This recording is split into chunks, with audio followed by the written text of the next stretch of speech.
Hi guys, I know I talked about this in another video, but I do want to talk about Hangman Adam Page and Swerve Strickland. I also really want to point out, why, him bringing out Swerve's house was a great move for AEW. Because there are some people that are saying some things like it was stupid because obviously it's a ripoff of Bray Wyatt versus Randy Orton. It's also a bad thing because they should have just ended the show. They should have ended this feud a few months ago. It's a little repetitive. And then the other thing about this is that the other thing about this that I think people didn't like is that the house wasn't the same because they didn't like have the same like facade or whatever. But there's a couple of things that first of all, number one, the big point of this is really just to make their feud a big deal, really. And then the other thing is just to market all out because the big thing is that you just had your Wembley Stadium show 2 weeks ago, and honestly, that's you made over 100,000 people bought it.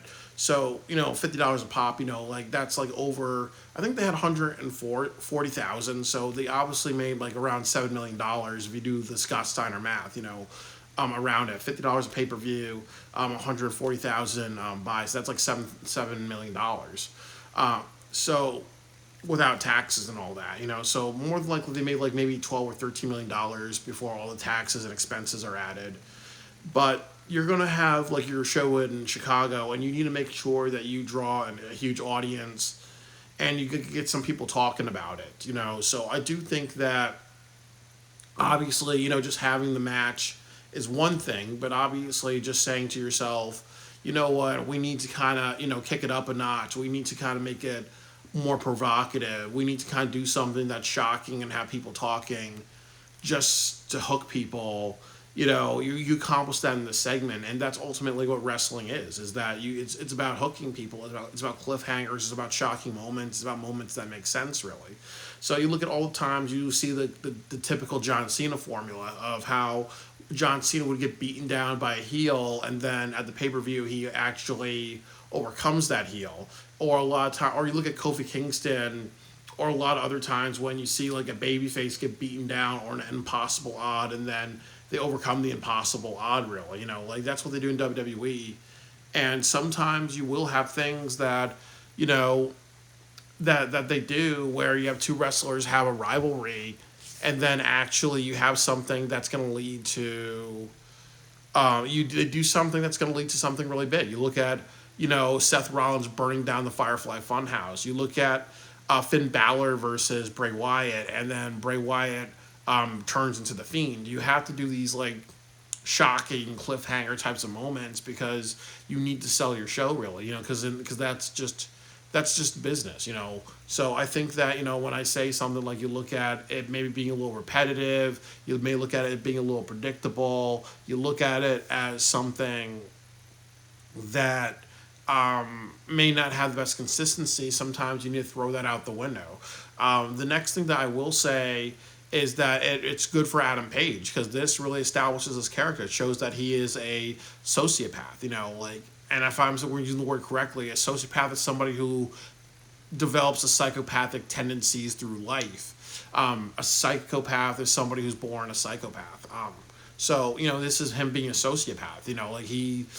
He's taking his anger and his grudge, and he really wants to hurt Swerve, that he's willing to like burn down his childhood home. He doesn't care about the neighbors. He doesn't care about even his own safety to be drinking whiskey that close. And there's some whiskey that catches on fire and all that. So he's not only a danger to himself, he's a danger to others, really. So, and this is the way to just say, this guy is so unhinged that he's willing to do that. And I also kind of like this juxtaposition. Actually did swerve me because I think in the beginning I kind of told myself that Swerve and did a hell of a job, really, really just saying why this house meant something to him, why it was sentimental, and all that to him, really. Because usually in AEW we see a lot of wrestlers talk about their accomplishment or talking about doing something for their community or talking about as Swerve said, he was a rags to riches kid. I believe his father wasn't there for him. Like his father walked out eventually, so obviously you have these very sentimental moments in AEW, really. So sometimes when this happens, this is definitely a great shock because I wasn't expecting it. And some people may say, well, you're a naive, a naive Nelly for that. But what I would honestly say is that it was definitely something that really subverted my expectations.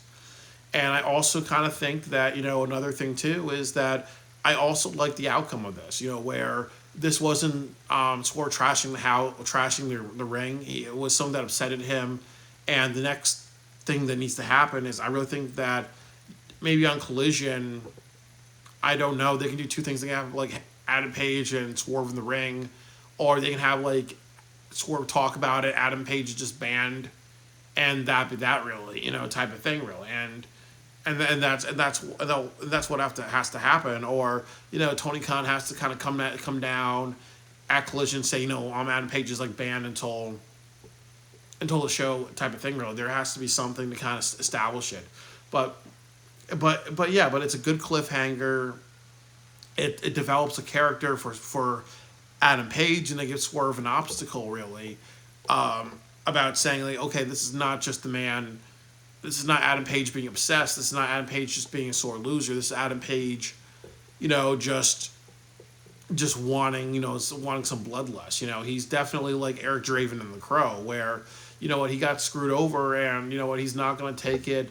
He's not going to take, it as being obsessed. He's going to take it as, you fucked with the wrong ball. You fucked with the wrong ball type of thing. So I do think that there's definitely a lot that comes out of this, that's really good. So I really hope with AEW, a lot of people really understand that there's a lot more positives than negative with this. And also is like what I've said, the big issue with AEW is that they prioritize the Dave Meltzer matches. And as I've said a million times and everybody said, Dave Meltzer matches don't sell. It's having a great story with the Dave Meltzer matches that do sell. It's not them having a 5-star bloody match in a steel cage. It's moments like this that sells, because this is a story, this is a drama, this is a professional wrestling story where you throw in larger than life elements like an arsonist into a world of into that world.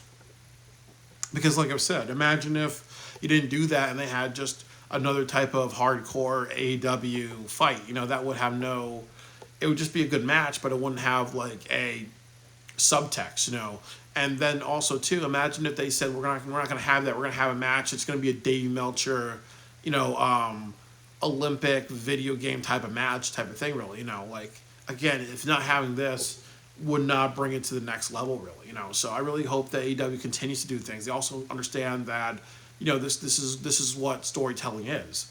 And this is ultimately, like I've said, that this is the penultimate chapter.